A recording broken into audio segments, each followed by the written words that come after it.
Saludos, buenas noches a todos, bienvenidos al coloqueo número 566 desde el Instituto de Cultura Puertorriqueña.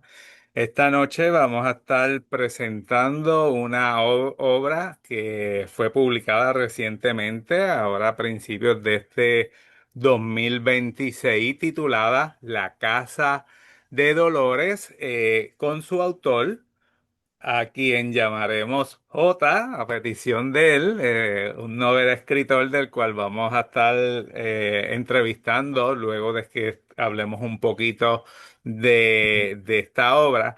J es maestro, actor, dramaturgo y escritor puertorriqueño con una trayectoria dedicada al arte y a la educación. Combina su pasión por el teatro y la literatura para crear obras que exploran la identidad, la sensibilidad humana y la experiencia caribeña. Su trabajo busca inspirar, provocar reflexión y abrir espacios seguros para el crecimiento creativo. Jota, ¿cómo tú te encuentras hoy? Me encuentro muy bien y súper emocionado de poder estar acá en este espacio con ustedes. Agradecido. No, agradecido estamos por otorgarnos este tiempo para estar con nosotros y compartir con el público de Coloqueo del Instituto de Cultura Puertorriqueña. Nada, vamos a empezar con tu obra. Dejamos ahorita una serie de preguntas que tengo aquí que quisiera hacerte, ¿verdad? Para irte conociendo. Déjame presentar, déjame subir la portada del libro. Solamente la portada del libro. Bueno, voy a subir la que tenía ahora mismo. Un segundito, Jota. Cosas que pasan en vivo. Claro. Aquí. Ok, la Casa de Dolores. Jota, háblanos un poquito de la Casa de Dolores. Bueno, a grandes hallazgos, La Casa de Dolores es un proyecto que viene en evolución desde el 2020, cuando hago mi primera maestría en teatro, la publico un segmento que nos pidieron para graduarnos como, ¿verdad? En el énfasis que me gradué, que fue en dirección y en dramaturgia. Desde allí la hice una obra de teatro, la puse a reposar, en mi mente jamás pensé de que iba a ser algo innovante, lo dejé como algo universitario. Luego cuando siento la vocación, el llamado, la fuerza de escribir, porque aunque desde muy pequeño se me daba, mi mamá era mi aliada, me compraba libretas y yo con un lápiz escribía desde pequeño, decido ir a hacer mi maestría en escritura creativa en el Sagrado Corazón. Empecé a explorar con diferentes estilos, ¿verdad? Con los profesores, con la mentoría, y entonces caí en manos del doctor Emilio del Carril, quien entonces había leído microcuentos, monólogos que habíamos ya trabajado de forma narrativa, ¿no? Alejada de la teatralidad. Y él me motiva, porque yo tenía otra proyección para tesis, él me motiva a que retome La Casa de Dolores, y qué buena experiencia ha sido y qué buena embarcación ha sido. Así que la concepción ha sido, ¿verdad? Responsable del tiempo, la vivencia, la búsqueda y los buenos profesores que tuve mediante el proceso. Súper, súper. Fíjate, te adelantaste a una de las preguntas que era, sí, sí, que era cómo surge ese interés por escribir, ¿verdad? Y qué bueno que lo comentaste. O sea, que desde pequeño estás escribiendo y leyendo. Mira, yo creo que los seres humanos somos los responsables, hemos sido Sí. desde el inicio, de registrar la historia, de registrar las grandes narrativas, hemos sido nosotros.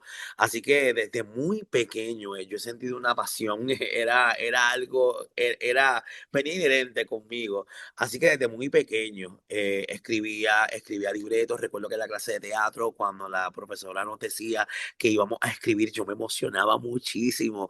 Pero como toda persona y como todo artista, sabemos que nosotros nacemos con el don, pero nuestras herramientas deben ser pulidas. Debemos ir donde gente ya especializada que lo ha hecho para que nos ayude. Así que por eso que esperé 31 años en tomar la decisión, pero me sentía que era el momento correcto, tenía el espíritu correcto, la mentalidad correcta, y lo demás pues ya usted ve, es historia.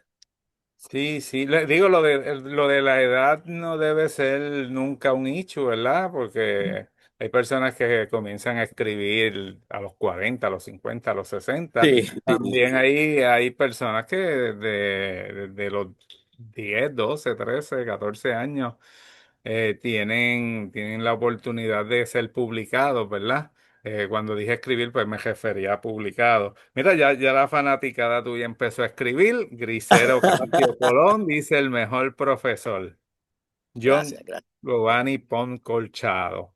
Gran ser humano y un gran artista. Deja el corazón en cada artista que trabaja con él, más una huella en cada obra al espectador. Yo me Gracias. imagino que o fue estudiante tuya o fue una actriz que estuvo en alguno de tus proyectos, ¿no? Pues mira, su hija, una de mis actrices que se va a presentar ya en cuestión de un mes en el Centro de Bellas Artes, yo la descubrí cuando ella estaba en noveno grado y la transformación de su nena, que la amo con mi vida, ha sido gradualmente, se está dedicando ahora a las Bellas Artes, al teatro, así que de ahí conozco a Grisel. Wow. Hablando de teatro, esta portada me hace pensar en teatro.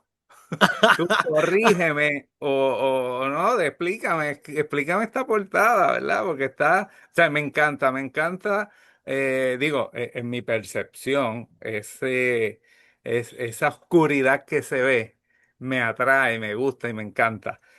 Pero nuevamente, me hace pensar en teatro. ¿Qué me Pues dicen? sí, pues sí, es muy teatral. Yo creo que cuando decidí, sabe que no sé, me da para oriento, cuando se nos piden que entreguemos un cover book para nuestra propuesta literaria, yo dije dentro de mí, no hay formas que yo pueda, de una forma más gráfica decir lo que es la Casa de Dolores, porque yo no quería que la gente se fuera con el concepto de que era algo material, no quería que la gente se fuera con algo que fuera tal vez esto común. Y precisamente cuando los puse así de espalda, ahí están grandes amigos, familia, actores que trabajamos en compendio. Fue un día, el fotógrafo estaba de una noche a la otra. Yo le dije, vamos a buscar todo esto.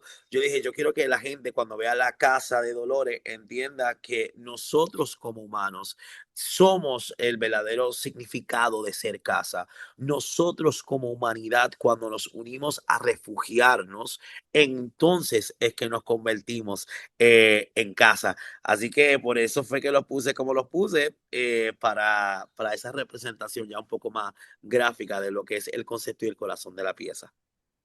Sí, me encanta y me gusta la fuerza con de la forma en que lo mencionas y proyectas esta argumentación. Mira, Yola Pons, me imagino que es tu señora madre, te Mi mamá. envía, sí, mi hijo, mi orgullo. Ah, Shekina qué linda. Marí escribió el mejor escritor. Luz Qué bueno. Estel Orozco García, lo máximo. Luis Galarza Cruz envió un corazón y un brazo así sacando músculo de poder. Y escribió luego el mejor. Que me encanta cuando la gente escribe aquí en el Agradecido. programa de coloqueo.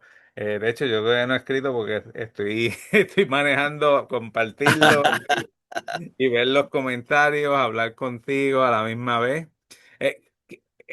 ¿Quién creó esta portada? ¿Fue tuya? ¿Fue idea tuya completa? Sí, sí, Sí. recuerdo que estábamos en promoción para otra pieza. Yo estaba trabajando Romeo y Julieta y todos ellos estaban en el elenco. Ellos sirvieron como mi lectores cero en todo momento. Ellos, cuando yo escribía, yo recuerdo haberlos llamado a cada uno de ellos. Les decía, yo necesito que tú leas porque yo entiendo que tú tienes la energía correcta para este personaje que yo estoy escribiendo. Así que ven, lee. Entonces yo siempre dije que el día que yo, si es que me animo a cambiar esta narrativa en algo escénico, pues ellos serían las personas idóneas para interpretarlos. Así que nada, nosotros nos enviamos fotos, nos pusimos en comunicación, hicimos todo lo que teníamos que hacer y debo admitir, tengo la muchacha que está con el traje más brillosito que se ve, a tu lado derecho abajo, ella fue mi artista gráfica. Ella es quien entonces pues compuso, le dio color, yo le hablaba, ¿verdad? De lo que quería con elementos artísticos que expresara la pieza y ella fue la mente maestra. Yo solo dirigí la foto y ella se encargó del editaje y demás.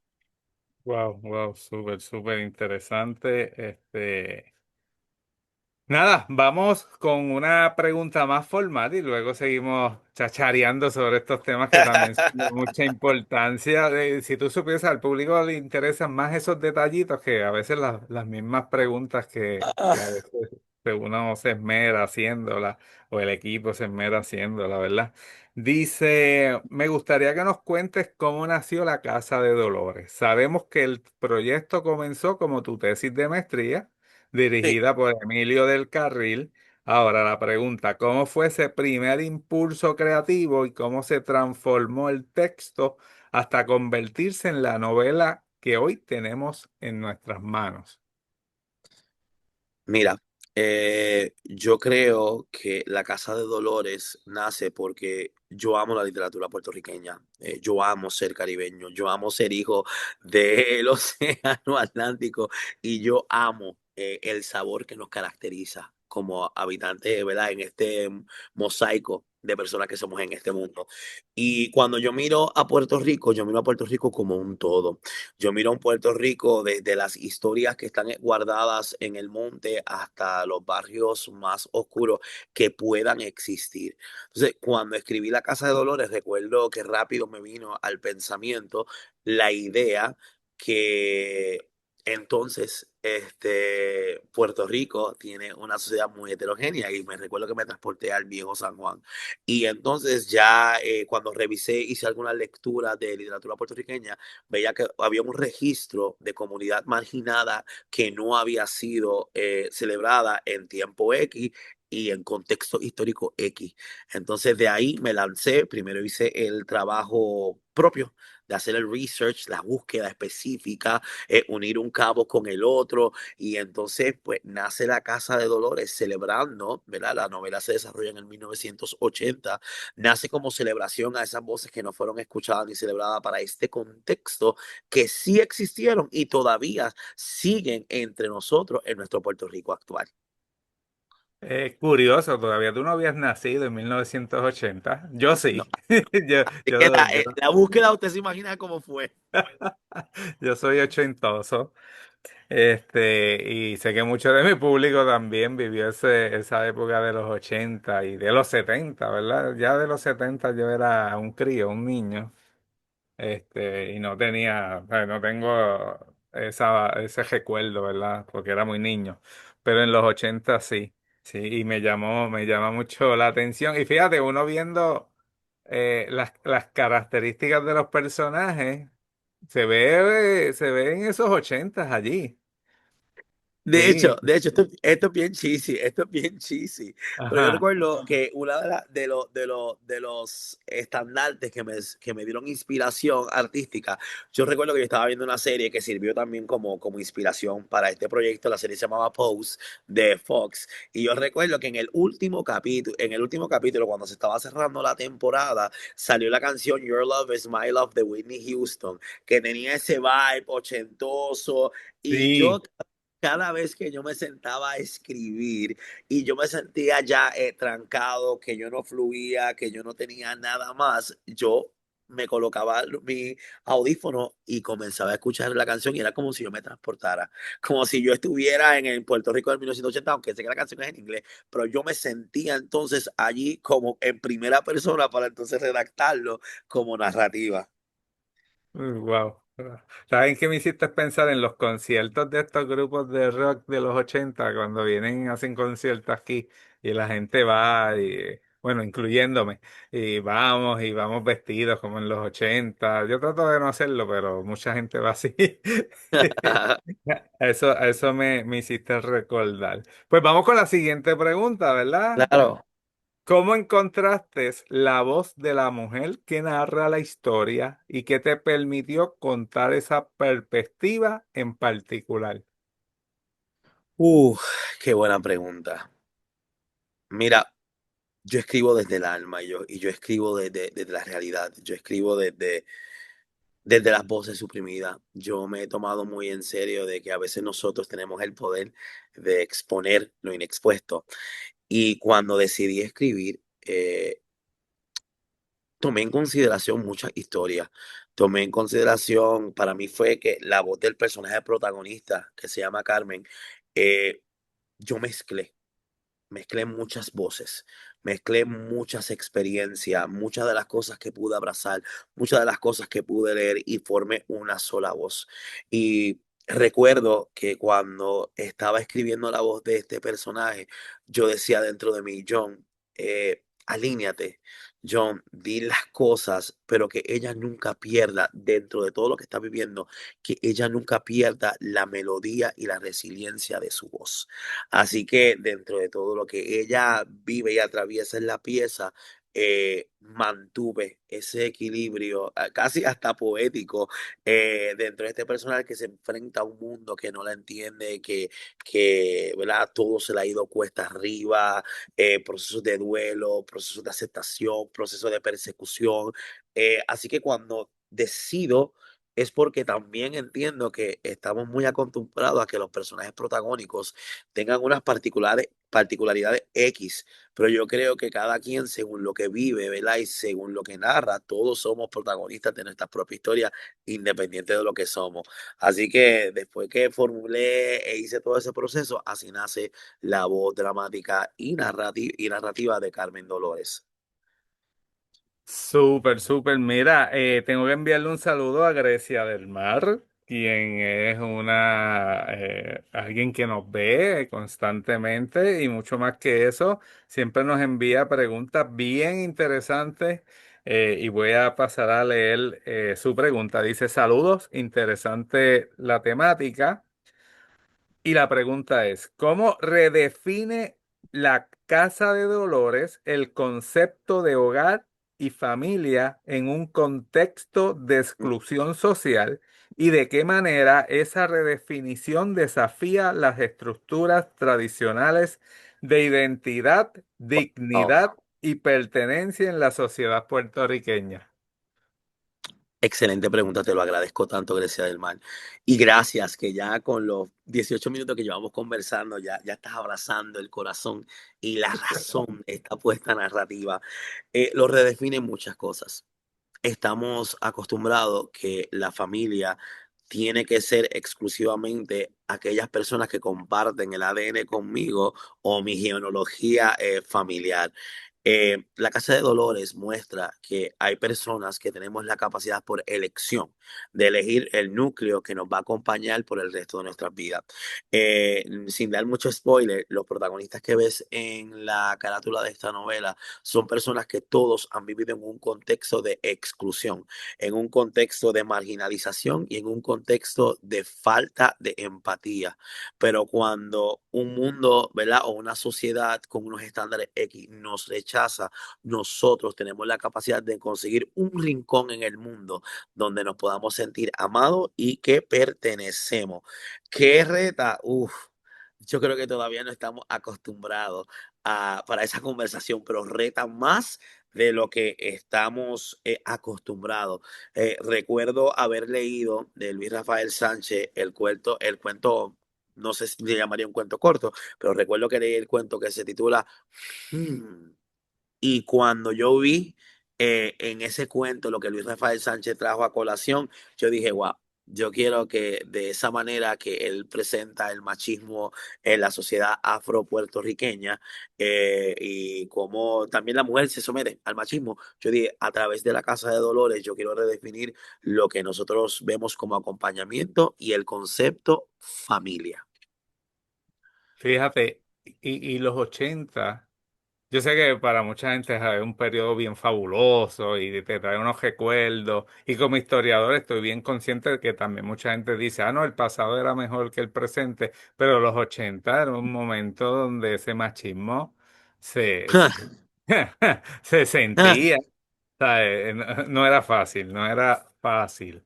Este, de hecho, no lo he dicho, ¿verdad? Quiero que el público, los que no la han adquirido la obra, decirles dónde se consigue y luego seguimos con las preguntas. Háblanos un poquito sobre cómo conseguir la obra.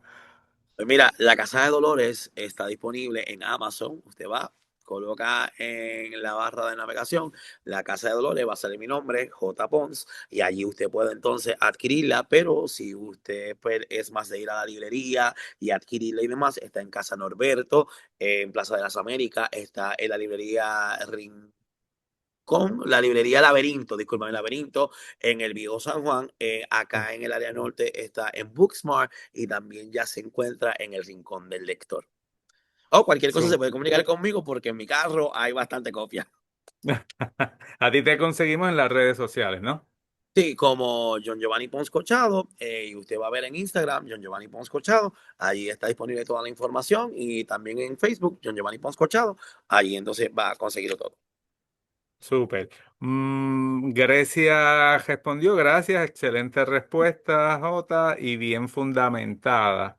Bueno, es que Jota es maestro, ¿verdad? Ya mismo te voy a hacer algunas preguntas de eso, de ese. Bueno, aunque no todos pues son así. Marisa Ibet, eso, querido Pons, orgullosa de ti, señor director y amigo. Qué Emanuel lindo, E. Núñez, eres el mejor. qué lindo, agradecido, agradecido. Sí, sí, súper. Esta gente está a fuego. Me encanta cuando se pasan escribiendo. Mira, Jota, eres maestro, ¿verdad? Sí, Entre sí. varias cosas, ¿cómo los estudiantes te ven?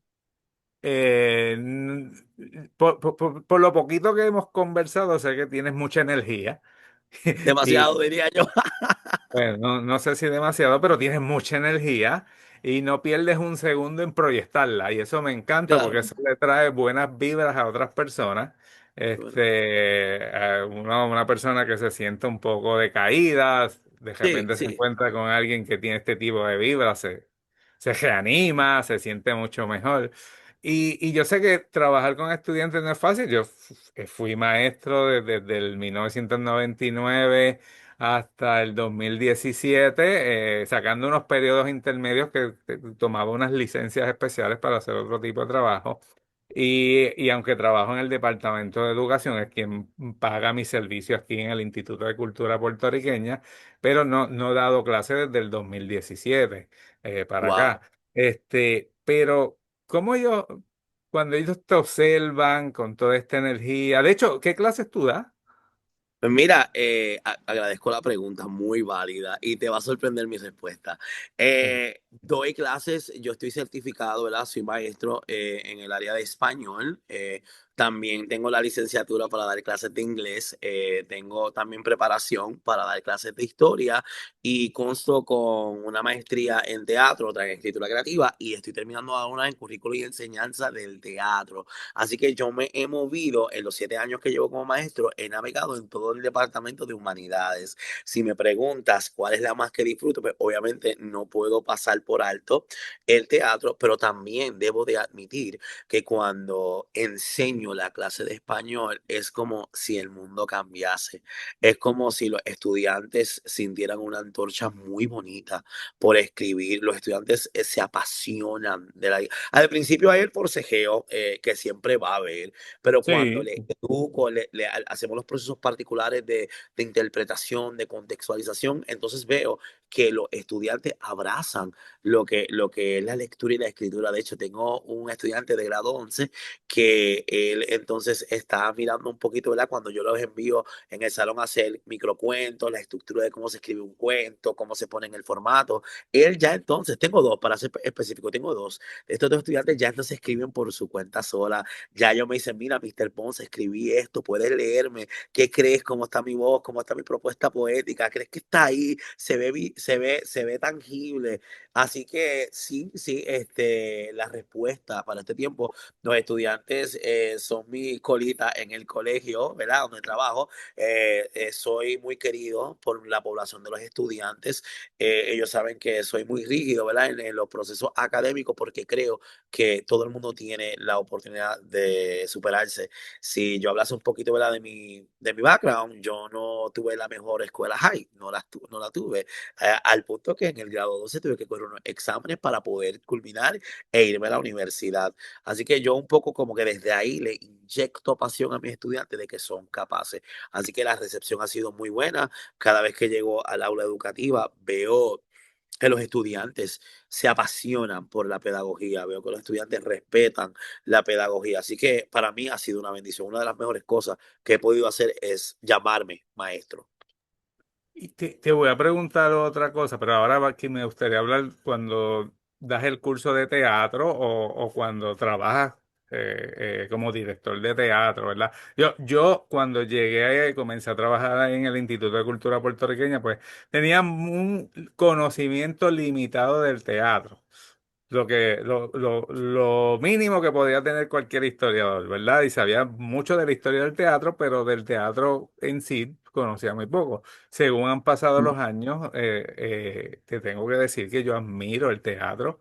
Yo pienso que Gracias. el teatro debe ser una clase compulsoria, no una electiva. No una electiva, Muy debe ser bien. algo compulsorio, porque en el teatro uno aprende y define tantas destrezas del diario Sí, vivir, destrezas de sobrevivencia, destrezas de cómo tratar a otras personas, de cómo protegerte, porque la vida no es fácil, ¿verdad? Nada.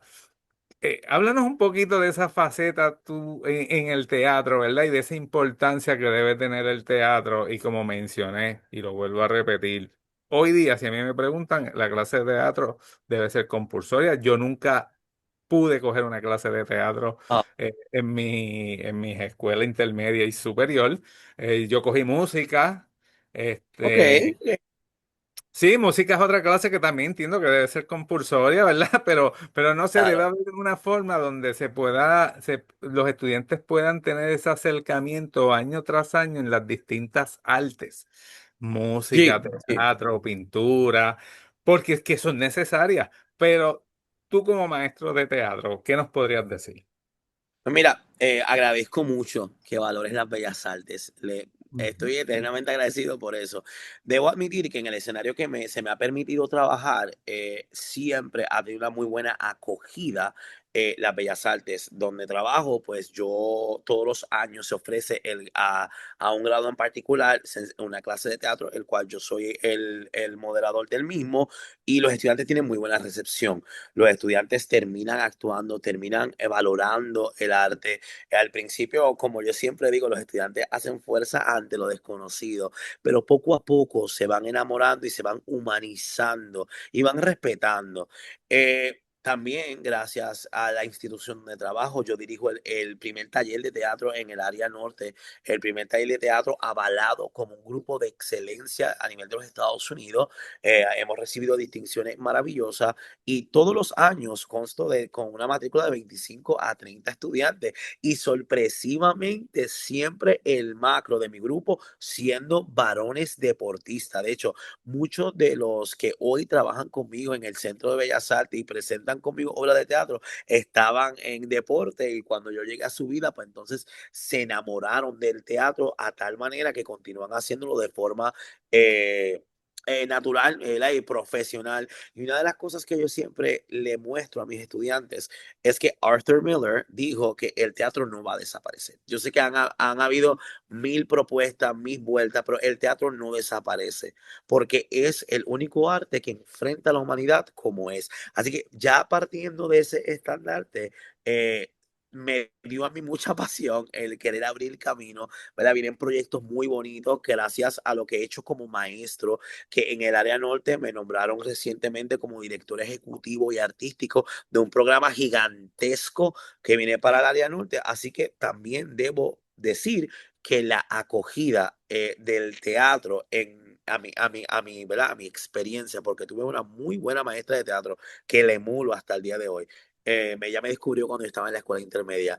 Ha sido una muy buena acogida y han tenido mucho respeto. De hecho, los estudiantes todos los años la piden. Los estudiantes siempre quieren repetir esa clase lectiva, pero pues sabemos que hay otras cositas que hay que exponer, ¿verdad? Y descubrir, pero he tenido muy buena acogida, muy buena acogida. Muy bien, mira, Alianis Cantre Soto, el mejor, siempre inspiración. Y Grecia nos hace otra pregunta que pues, suena bien interesante. Dice, ¿de qué manera el dolor que atraviesan los personajes en tu novela se transforma en un acto de resistencia y construcción de Uf, identidad y que nos revela esto sobre la capacidad humana de resignificar el sufrimiento en contextos de marginación? Y me escribe, yo tengo el libro. gracias, Grecia. Wow, gracias, gracias. Excelente pregunta, Grecia. Y gracias una vez más porque entiendo que ya estás abrazando la filosofía de este libro. Mira, yo basé la casa. Todas las casas tienen nombre y apellido y tienen mamá y tienen papá, ¿verdad? Eso es lo tradicional, eso es lo que conocemos, así es que se fundamenta nuestras sociedades. Ahora bien, cuando yo fui entonces a construir esta novela, Carmen es la mamá de la casa, aunque es mamá adoptiva porque va y busca, va encuentra personas que ella pueda cobijar. Entonces yo dije, falta el papá. ¿Verdad? Recuerdo que en una clase de historia un profesor me dijo, la cuestión de apellido lo que quiere decir es que son hijos de, por eso ponen el primer nombre y después ponen el apellido para que entonces tú sepas de dónde viene, de dónde es tu linaje. Es algo meramente contemporáneo de hace 200 años para acá, así que eso es lo que quiere decir apellido. Antes la gente era como, ¿verdad? Como Jesús de Nazaret, no es que Nazaret fuera su apellido, sino que Nazaret era de donde él provenía, ¿no? Entonces yo recuerdo, yo digo, yo tengo que ponerle un padre a todos estos hijos. Y el padre fue el dolor. Entonces vemos cómo esta mujer busca a estas personas que están, ¿verdad? Buscando solución a su dolor. Y ella desde su historia, buscando sanar, cómo ellos juntos, caminando desde la solidaridad, desde la empatía, desde el entendimiento, cómo ellos mismos llegan a la forma de sanarse los unos a los otros. Y precisamente eso es lo que hace la comunidad marginada, ¿no? En Puerto Rico. Buscan sus aliados, buscan voces que ellos puedan crear ecos, buscan formas, estructuras que se puedan defender los unos de otros versus una, ¿verdad? Estructura social que a veces no los entiendan y los marginan. Así que desde ahí me basé y agradecido, Grecia, por la pregunta, desde ahí me basé para el constructo filosófico de esta novela. Sí, yo también pienso que la cultura siempre es resistencia, la cultura eh, en muchas ocasiones es rebeldía, la cultura somos nosotros. Pero continuamos, en la novela la casa funciona como refugio, y fíjate, esto está relacionado con esa pregunta anterior. La casa funciona como refugio y como territorio político. ¿Qué significa para ti la idea de casa en el Puerto Rico de hoy? Mira, sin dar mucho spoiler, estas preguntas están excelentes. Eh, una casa, y dice el personaje protagónico, es un lugar donde podamos ser vulnerables y ser nosotros, sin miedos a ser rechazados, sin miedos a ser marginados y sin miedo a simplemente que nos señalen, ¿no?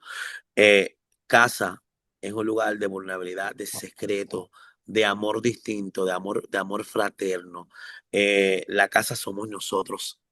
Eso es lo que decimos, la casa somos nosotros.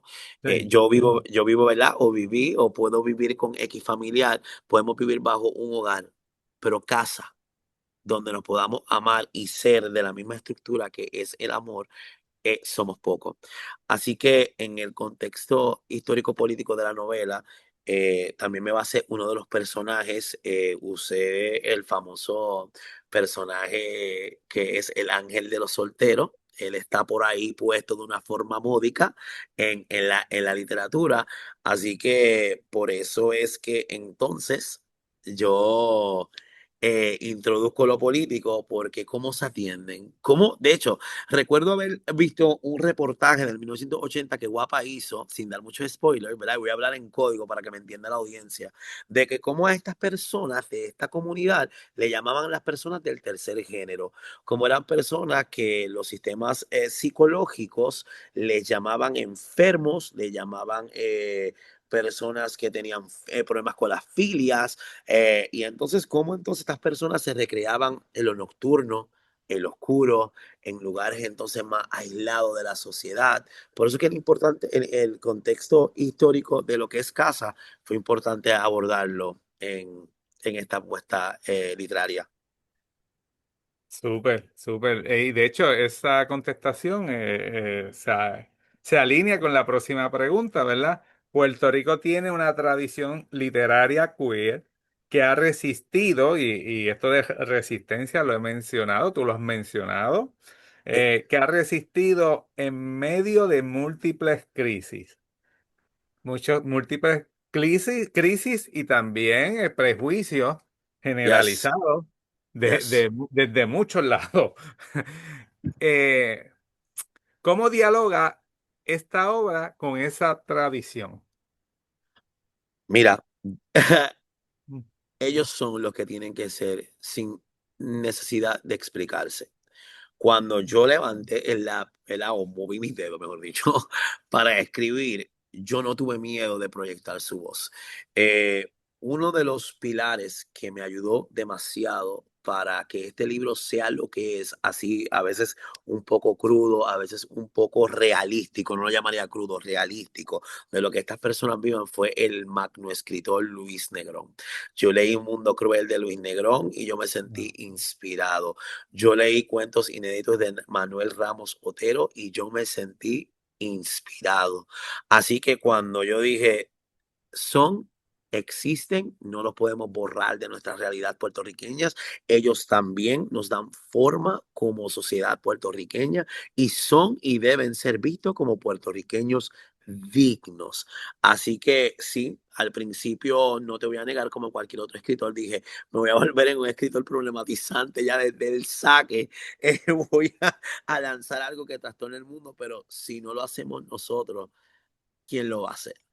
Si nosotros Súper. no levantamos, ¿verdad?, nuestro espíritu para publicar las hermosas historias que ellos tienen que contar, ¿quién lo va a hacer? Así que me sentí responsable y asumí el reto. Sí, sí, pero creo, digo, muy bien, y pienso que los escritores tenemos ese reto y tenemos esa, ¿cómo llamarlo? Esa obligación, ¿verdad? De representar las situaciones que estamos viviendo, las que hemos vivido históricamente, porque en el futuro, y yo como historiador te puedo dar fe de eso, va a venir alguien y va a decir cómo era Puerto Rico en los 80, cómo era en el 2020. ¿Y qué van a utilizar como referencia? La literatura.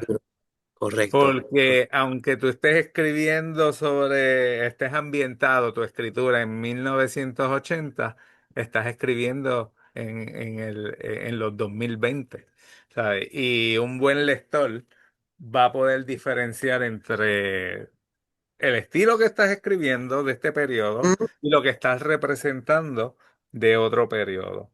Pero nada, seguimos con preguntas sobre la escritura de la novela, ¿verdad? Mientras escribías la novela, ¿qué estabas leyendo y qué textos te acompañaron en el proceso? Pero antes de que me contestes esa, estaba desde ahorita pensando en hacerte otra pregunta. Si alguien viene y te dice, Jota, recomiéndame un par de lecturas, ¿qué tú le dirías? ¿Qué le contestarías? le- Lecturas como lecturas que tengan que ver con lo que escribí o en general. General, general. Eh, Primero, le diría, no lea nada, que usted vaya al área de literatura puertorriqueña y usted empápese, que allí hay de todo. Hay cualquier toma, hay cualquier estética, hay de lo que usted guste. Usted primero empápese y apoye a su gente. Yo leo desde César Cardona, que Dios mío, qué hombre para embelezarme y para mantenerme me levanto pensando en sus libros y quiero seguir leyendo. Es una cosa fascinante. Le Sí. recomendaría a ojos cerrados a Mayra Santos Febre, ¿verdad? Aunque es un poquito complicado su lectura, pero se las recomendaría. Recomendaría a ojos cerrados también a Magali. Recomendaría a Luis Negrón, que yo me he comido casi todo lo que ese hombre ha escrito, porque qué escritor para marcar mi alma. Eh, Al igual, yo creo que después que, ¿verdad?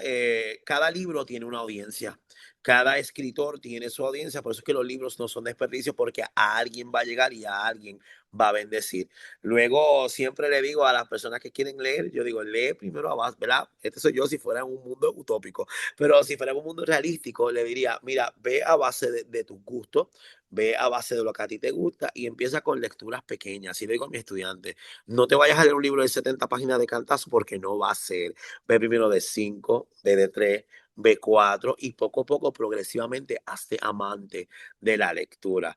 Pero si fuera por mí, pues literatura puertorriqueña 101 todos los días, todas las horas, a cualquier canal. Sí, yo pienso igual que tú, ¿verdad? Y también pienso que la lectura se debe hacer por placer. Sí. Claro, a algunos de nosotros, eso te incluye a ti y a mí, tenemos que leer por trabajo, pero Sí. no me molesta, yo me imagino que a ti tampoco, No, nada. pero sí al público, si usted quiere leer, lea por placer, ¿verdad? Lea lo que le gusta, experimente, si adquirió un libro y de repente no le gusta, pues simplemente déjelo allí, alguien lo va a leer, alguien luego va a tener su lector, pero no coja la lectura como un suplicio, como un castigo, no, la lectura es para disfrutar, para disfrute, también es para conocimiento y todo esto, pero si no lo disfrutamos, pues no vamos a conocer, no vamos a educarnos con la lectura. Pero nada, vamos a volver con la pregunta, la voy a repetir, porque tuvimos un lapso allí bastante largo. Mientras escribías esta novela, ¿verdad? ¿Qué estabas Ujú. leyendo y qué textos te acompañan en este proceso? Esta es una pregunta que el que quiera escribir escuche esta respuesta porque usted va a pasar por esto. Mira, gracias, agradezco la pregunta. Creo que tuve que ser cuidadoso. Creo que tuve que ser diligente e inteligente. Así que no solo busqué extractos literarios que me inspiraran, ¿verdad? Gente que ya domina, escritores que ya dominan este tipo de voz y de literatura, como ya bien mencioné, Manuel Ramotero, Luis Negrón, Mayro Santafebre. También me tuve que poner a leer el periódico, porque el periódico también es literatura. Ahí habla de nosotros, de los humanos. Me tuve que poner, disculpa, a leer periódicos, artículos de 1980 de cómo se expresaban de este tipo de comunidad. Tuve que leer de el DSM de aquel entonces, que era el 3. Tuve que leer de cómo se miraban, de cómo se categorizaban las personas de dicha comunidad, de cómo, ¿verdad? El aspecto psicológico los miraban, cómo las personas miraban su traducción interna al exterior. Tuve que sentarme a ver un documental llamado Paris is Burning. Tuve que sentarme igual forma a ver otra vez Pose. Me tuve que poner a ver muchas entrevistas inéditas de personas de dicha comunidad que se hacía en Puerto Rico. Tuve que sentarme a ver el caso del Ángel de los Solteros, de cómo era su psicología, de cómo era que operaba, cómo era que persuadía. Fue un trabajo, yo lo miro como un trabajo bastante exhaustivo, ¿ves? Porque cuando un escritor, y también se lo digo a mis actores, cuando un escritor o un actor va a hacer cualquier cosa, lo hacemos de una forma. Partimos de la realidad, ¿verdad? Aunque después luego exageramos unos aspectos para llevar el mensaje. Partimos de la realidad, pero partimos también de un lugar inteligente. Partimos porque queremos dejar algo, queremos contribuir algo al desarrollo humano de aquellos de que nos leen. Así que mi proceso fue tal, y también una de las cosas que hice fue que permití que gente de la comunidad marginada que represento leyera y me dijera, arregla esto, dilo de esta Ok, forma. Así que sí, también abrí mi corazón a ser crudo y a hacer eco correctamente de las palabras de las personas. súper, súper. Me gustó esa respuesta. Mira, Ivancito Collazo Saludos al autor y felicidades por la publicación. Grecia del Mar. Me gusta mucho la dualidad y cómo lo proyectas. Gracias por compartir tu talento. Muchas bendiciones. Gracias. Súper, súper. Este, vamos a continuar con las preguntas. La próxima. eh, Déjame- ¿Qué sientes que aporta esta novela al acervo de la literatura queer puertorriqueña? Más representación, más agudización. Yo creo que La Casa de Dolores ahora trae como un nuevo color. Ya no quise escribir no sé si ustedes han tenido la oportunidad de leer este Mundo Cruel, pero el Mundo Cruel habla del Sí. secreto, de la marginalización, de los retos, ¿verdad? Desde esa crudeza, desde ese dolor que estos personajes, ¿verdad? Estos 5 personajes viven con su realidad. Yo quise celebrar. Yo quise exponer quiénes son al diario sin tener vergüenza de lo que son al diario. Y quiero, ¿verdad?, ser bien enfático que cuando digo grupos marginados, no solo cae, ¿verdad?, en los LGBTQ+, sino también hay otros personajes que son entonces marginados también socialmente en aquel entonces, los que pertenecían al departamento de la familia, vivían en complejos que el departamento de la familia como que supervisaba. También existían las personas que querían salir de un vicio y era socialmente le poníamos como una estampa, no se puede, tú vas a hacer toda la vida y estas personas también quieren mejorar. Así que al acervo de la literatura queer, yo creo que muestra que ser queer es una sombrilla, no es simplemente lo que miramos tradicionalmente como una forma lineal, sino que es una experiencia, es un espectro. Y dentro de la literatura puertorriqueña quise aportar eso, que no hay una forma definida o prejuiciosa de ser queer, sino que hay una forma distinta de vivir y que cada quien tiene su experiencia dentro de esa sombrilla según, ¿verdad?, lo que orgánicamente es. Súper, súper, gracias. Nuevamente, esa vibra bien positiva tuya se siente y te felicito y mi admiración por eso, ¿verdad? Gracias. Próxima pregunta. ¿Decides centrar las vidas trans desde la intimidad cotidiana y no desde el sensacionalismo, lo cual es bien importante, ¿verdad? ¿Fue una decisión estética, ética o ambas? Todas las anteriores. Oh. Todas las anteriores. ¿Por qué? Porque lo que cada quien, ¿verdad? Todos tenemos una experiencia humana que nos une. Somos el germen que hemos dominado al mundo, ¿verdad? Porque vivimos rodeados de animales y demás, y el germen que ha dominado es el ser humano. Como yo orgánicamente, ¿verdad? Decido como J vivir mi experiencia humana, pero como otras personas quieran vivir su experiencia humana, yo no tengo el control ni tampoco puedo invalidar porque todos estamos bajo también la misma experiencia, que es la experiencia humana. Y nosotros vamos descubriéndonos cada día que pasa, nosotros vamos evolucionando, a tal manera que evolucionamos tanto que expiramos, ¿no? Pasamos y trascendémoslo, porque la energía no falla, no desaparece, sino se transforma. Transformamos a otra experiencia que sale de ser la humana a la superhumana. Cuando decidí, ¿verdad?, que Carmen como personaje, como bien menciona, es que yo particularmente he abandonado muchos prejuicios. No me toca estar en acuerdo con nadie, me toca amar y respetar y acompañar. Eso yo creo que es el acto más bondadoso y más humano que podemos hacer. Así que no importando que sea como sea el personaje protagónico, por eso es que no me gusta ponerle ese sticker de que es que ella es, sino ella el personaje protagónico. Yo creo que esas personas viven eso. Ellos lo que quieren es levantarse, ir a hacer compras normalmente en el colmado. Ellos también quieren despertarse, reunirse con sus amistades, reírse. Ellos quieren despertarse y caminar en el parque y abrazar el sol. Quieren ir a la playa. Así que cuando introduzco la vida de este personaje y lo bravo que se vuelve el personaje, ¿verdad? No perdiendo su voz poética, pero lo bravo que se pone el personaje de vivir de una forma cotidiana en esos años, es precisamente porque esa lucha que se dio en ese entonces todavía es muy, muy vibrante y resuena hasta el día de hoy.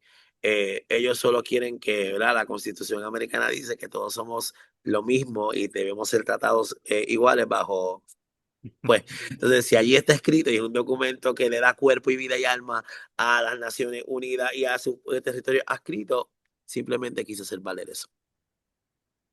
Bueno, yo tengo mis dudas sobre lo que está escrito y sobre lo que el Bueno, sistema de derechos quiere hacer, ¿verdad? De hecho, te voy a hacer una pregunta fuera del guión, ya que, porque creo que este tema es bien valioso y este espacio ha sido un espacio, cuando digo este espacio, coloqueo, ha sido un espacio combativo. Y decimos las cosas, ¿verdad? Yo sé que hay gente que se ha molestado en el programa, especialmente cuando yo hago los programas sobre brujería y hechicería, hay gente que hace ok. comentarios como que el instituto ahora quiere demonizar a la gente, que sean satánicos y cosas así, ¿verdad? Si supiesen que uno es agnóstico al final, ¿verdad? Pero nada, vivimos un momento donde, como dije ahorita, la cultura de resistencia, donde quizás no, ok.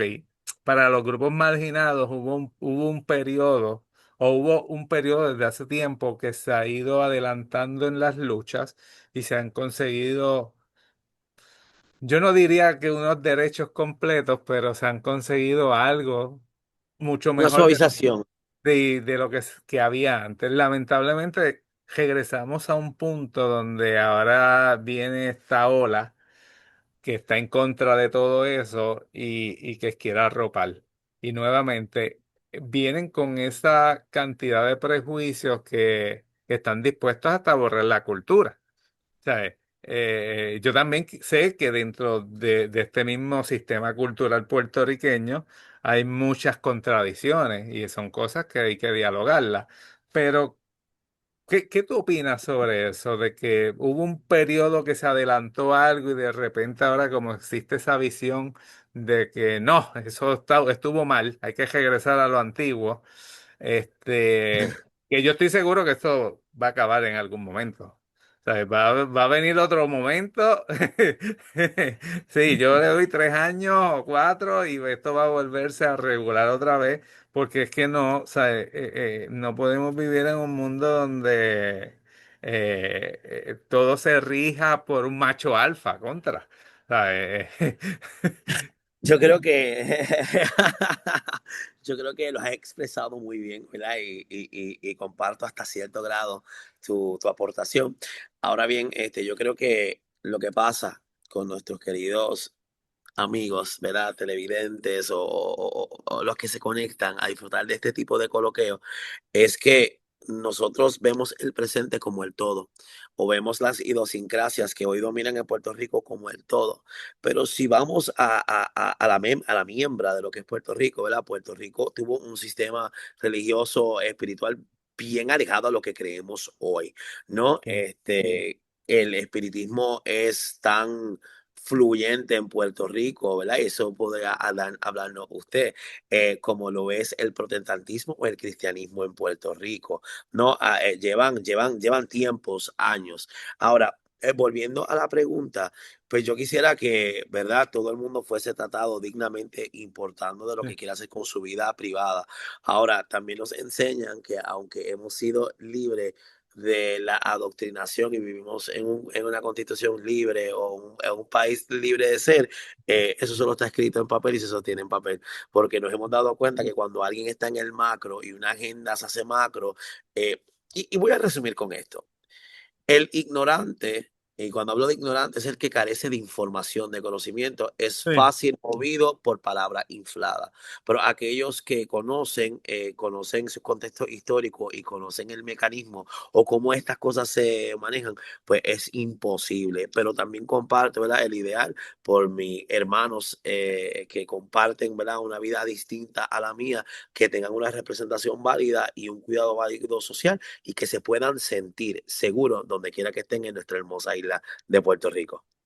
Sí, sí, yo te digo, yo soy feliz porque el 90% de los que ven este programa hacen cosas que yo me siento orgulloso de ellas. Son lectores, Qué tratan bien. de destruir todas estas discriminaciones, ¿sabes? Están en contra de todo eso. Son personas que saben que se suma y no se debe restar, y eso es positivo. Es un público Sí. bien positivo y eso me gusta mucho. Pero nada, vamos a continuar, ¿verdad?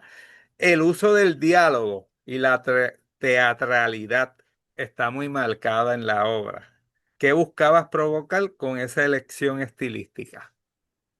Mira, Eh, cuando yo hago teatro y cuando dirijo, una de las cosas que aprendí a nivel de dirección es que las palabras tienen un poder extraordinario. Las palabras tienen el poder de sanar, de conmover, de educar, de reprender. De hecho, la vía principal y más bonita del ser humano, en mi opinión, es ¿verdad? El habla, el diálogo. Ahora, en el teatro, cuando uno dirige y uno convence a sus actores y a su audiencia, y la escena está dirigida de forma tal de que tú sientas lo que está pasando en escena a donde tú estás sentado, tú como director has hecho un muy buen trabajo. Si la escena es ansiosa y el público se siente ansioso, lo hiciste bien. Si la escena es triste y la gente lloró, lo hiciste muy bien, porque jugaste con el ritmo, con la métrica de las palabras, con el delivery hasta que provocó un impulso. Entonces yo también aprendí a nivel de dramaturgia, eh, el lector tiene que ser capaz de teatro, el actor, ¿verdad? En este caso, tiene que ser capaz de leer y sentir la voz distinta de todos los personajes mientras va leyendo el libreto. So que cuando yo estaba escribiendo, yo dije, yo voy a abrazar ese principio de la dramaturgia, de que los lectores, ¿verdad? Y por eso es que me especialicé en escritura creativa versus que literatura un poco más académica, porque la escritura creativa nos permite jugar con unas cositas y unos elementos para hacer más atractivas nuestras propuestas. Dije, pues voy a añadir elementos de la dramaturgia a esta novela, que se sienta cada voz poética, voz narrativa se sienta y que sea apreciada desde la realidad. Por eso fue que marqué. Y los momentos grandes donde dejaba que ciertos personajes decían línea, se quedaba como un abismo, un silencio dramático, y luego entraba lo que llamamos, ¿verdad? Los beats en el teatro, entraba una narración como que cambiaba la intención y te llevaba a otro lugar. Así que ese fue el estilo como fui ahí mezclando la teatralidad en la puesta de la novela. Súper, excelente. En el contexto actual del país, ¿qué significa para ti escribir y publicar una novela como esta hoy? Con eso lo resumo todo, pero sin miedo, sin miedo. Creo que La Casa de Dolores, no quisiera hacer esto político, ni tampoco hacerlo, pero la literatura se presta para esto, ¿no? Sí, Eh, sí, eh, yo creo, yo creo que Puerto Rico es una casa de dolores. Yo creo que Puerto Rico caminamos con un potencial excelente, pero hemos sido heridos por decisiones y por eventos X que nos ha llevado a un momento vivir, ¿verdad? Casi hasta en nuestras uñas, en vivir en lo último de nuestras emociones, anticipados siempre a que algo malo pueda pasar con nosotros. Así que para este tiempo también yo creo que representa el Puerto Rico actual, porque todos estamos buscando sanar. Todos estamos buscando estabilidad, todos estamos buscando transparencia, todos estamos buscando despertar y saber que hay un norte fijo, no que en cualquier momento puede cambiar o que en cualquier momento hoy puede ser amarillo y mañana puede ser rojo. Así que desde ahí yo creo que contribuí sobre todo en una agenda, como usted bien dicho, que ha ido en retroceso, volver sí. y expongo de que esto está aquí. Aunque digas que no, esto está aquí. Sí, sí. Antes de pasar a la última pregunta, que voy a presentar nuevamente la portada, está disponible en Amazon, está disponible en distintas librerías a través de todo Puerto Rico. Si no, puede contactar al autor a través de las redes sociales, y se le va a hacer llegar, ¿verdad? Los invito a que hagan la lectura. No tenga miedo, como dije ayer estábamos hablando de literatura un poco fuera de lo común, igual que hoy. y le exhorto al público, haga la lectura, comienza a leer. Si no le gusta, la deja. Y Exacto. si queda atrapado, pues le escribe al autor para que siga escribiendo. Y ahorita yo dije la última pregunta, pero no es la última pregunta, es la última del libreto. Después vienen otras preguntas. Pero nada, vamos, vamos a continuar, que el tiempo apremia.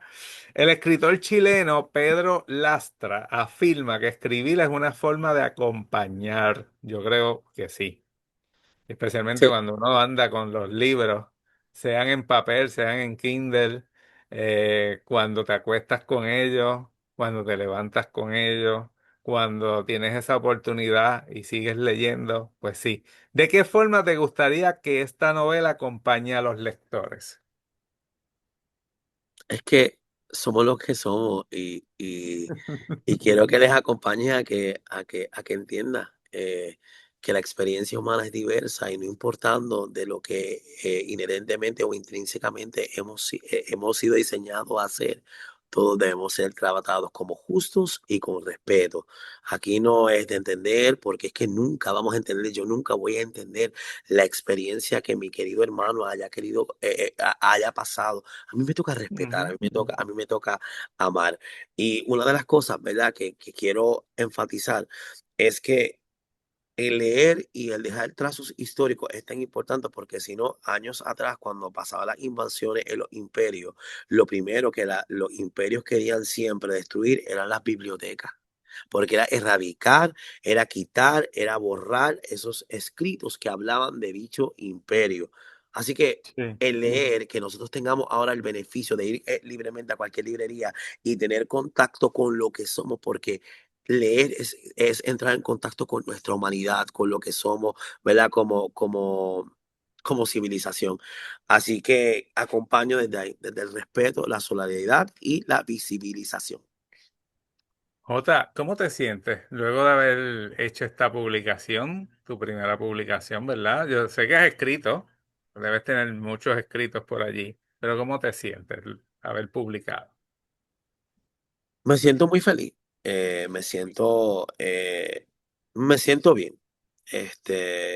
Sé que cosas bonitas se avecinan, sé que cosas preciosas se avecinan, así que me siento satisfecho y me siento que gracias a la Casa de Dolores he encontrado mi voz narrativa y sí, por ahí vienen grandes cosas. Ya estoy trabajando en mi segundo libro titulado Los gigantes de la industria lechera. Es una antología de cuentos. Yo soy nacido y criado en el pueblo humilde de Atillo, en Puerto Rico, y No. desde ahí también cojo a personas que marcaron mi niñez, que yo los veía desde lejos, la sociedad no los entendía, pero desde grande hice unas búsquedas particulares y quise llegar al trasfondo de ellos, y creo que merecen celebración. Creo que merecen visibilización y por ahí también nos vamos. Así que me siento muy entusiasmado por seguir contando, por seguir escribiendo, por seguir leyendo a mis compañeros. Así que estamos en un buen tiempo. Súper excelente. ¿Ya de esta hora la presentaste ya en alguna librería o tienes alguna presentación Por pendiente? ahí vamos, ya para el mes de julio, contando con el favor de Papito Dios, vamos a estar haciendo ya todo el tour, al igual que estamos haciendo con la Casa de Dolores. Sí, y sé que al ser maestro, pues este es un momento de que Para estás bien tal. ocupado. Aparte que estás con lo del teatro y el teatro toma tiempo. ¿Has Sí. pensado publicar obras teatrales en Pues libros? mira, sí, sí, sí, sí, sí, sí, tengo muchas ideas, tengo muchos documentos. Mira, y graciosamente yo siempre pensé que yo iba a ser actor solamente. Ah, Graciosamente yo dije que en algún momento yo me iba a ganar un Oscar o un Tony, y es lo menos que he hecho, porque desde como los 25 años abandoné las tablas y me enamoré de esta parte creativa. Sí, tengo muchas ideas, tengo micro obras de 15 minutos ya escritas, tengo a mis compañeros de la producción donde trabajamos, le hablo, mira, tengo esta idea para esta obra. Eso que sí, sí, está todo eso. De hecho, tengo hasta en planes de cómo escribir, de cómo dirigir para grupos de jóvenes, cómo se escribe, cómo se monta. Así que tengo una gama de libros que quiero escribir. súper, súper. Pues nada, Jota, te agradezco tu espacio, tu tiempo con nosotros. También quiero Gracias. agradecer a las 663 personas que se han conectado Wow. en los 11, en los 13 canales que hemos distribuido este contenido. Como siempre le recuerdo al público, este programa va a estar activo mínimo 30 días en Facebook. En algún momento entre mañana o el siguiente día estaré colocando una copia en nuestro canal de YouTube, que allí sirve de nuestro archivo y va a estar disponible para personas que les interese, ¿verdad? Jota, mucho éxito en tus Gracias. proyectos. Continúa escribiendo, continúa llevando esa energía, que es fabulosa. Y nada, gracias a todas esas personas que comentaron, que usted sabe que a mí me encanta cuando la gente escribe en la programación de Coloqueo. Nada, con esto terminamos. Jota, ¿algo que les quieras decir al público antes de irnos? Que se levante, busque una librería cercana y lea. Y Enamórese le- de la lectura. Gracias, excelente. Y nada, mi gente, estamos en contacto con Coloqueo. Buenas noches.